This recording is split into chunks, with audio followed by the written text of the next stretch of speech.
Dazod 500 presents Canadian Elections of History. The fifth election in Canadian history took place on the 20th of June 1882. Sir John A. Macdonald actually was pretty happy with how he turned out.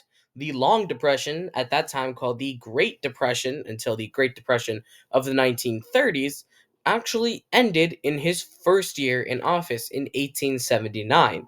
So that made a lot of Canadians think, hey, this guy was the reason for the Long Depression ending, while the other guy, Alexander Mackenzie, was the reason for it starting, even though that is not necessarily true.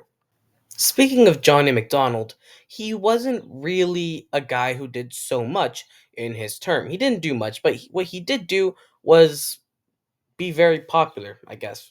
He was very popular with the Canadian people, except for the people in his own riding of Kingston. At the last election, he got voted out, and he got replaced with a different MP from the Liberal Party. So he decided to run this election not in Kingston again, but in Carleton, which is a district in Ottawa and actually is still around today. The riding of Carleton would later give way for Sir Robert Borden and Pierre Poilievre. Well, if we're speaking about leaders of parties, let's talk about Liberal leader Alexander Mackenzie. He was the Prime Minister, of course, until he lost in the last election, as I'm sure you're aware, because you did watch the last election, right? Right, you did. Okay, anyways, he stayed on as the leader of the opposition and, of course, leader of the Liberal Party until he resigned in 1880. The caucus then picked Edward Blake to replace him. And he was the leader 10 years before this election, actually, in 1872. But of course, he lost that. But he wasn't even the official leader, he was unofficial. But now he is the official leader of the Liberal Party, running in the seat of Durham West. And with not much left to say, let's get straight into the results.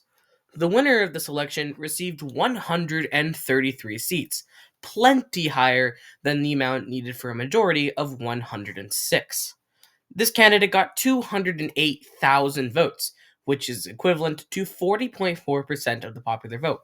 But again, there's still some percent that is just unknown. We don't know exactly where some of this percent went.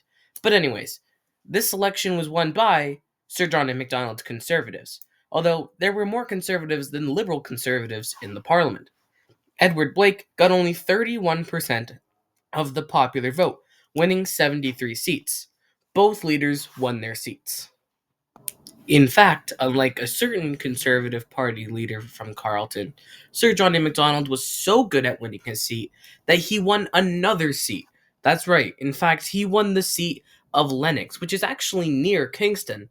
So he chose to sit as the MP for Carleton rather than as the Member of Parliament for Lennox, and he resigned that seat.